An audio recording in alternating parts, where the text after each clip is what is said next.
be as honest as I can be. So I have to be honest. Well, we'll do the best show we can do. We'll have some laughs. We'll do it.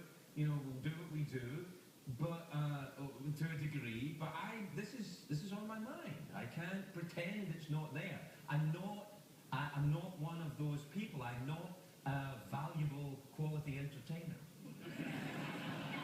And also, I have a personal connection with the city of Boston. I have some history there. I have family there.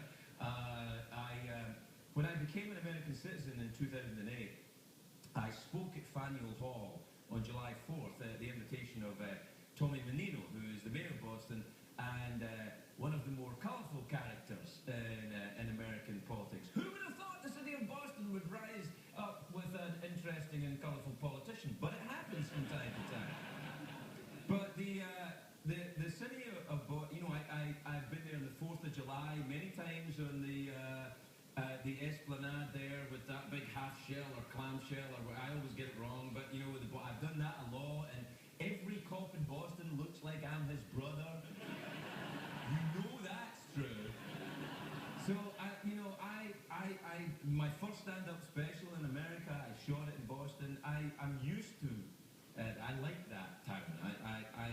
I'm appalled by this thing, and when I watch it on these streets that I know, you watch the media going over and over this thing on the streets, it's horrifying, and people say, oh, you don't let the terrorists win. They're not winning.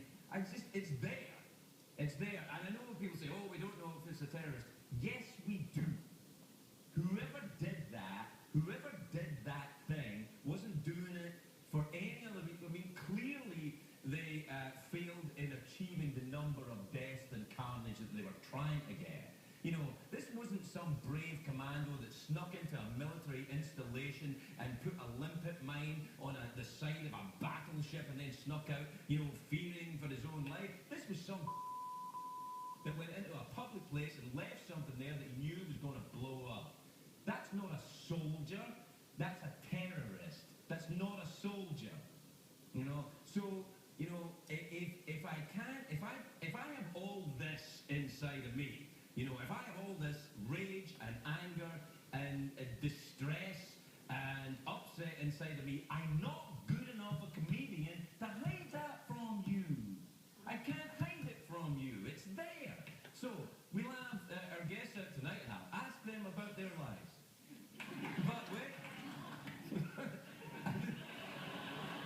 I don't know how it's going to be.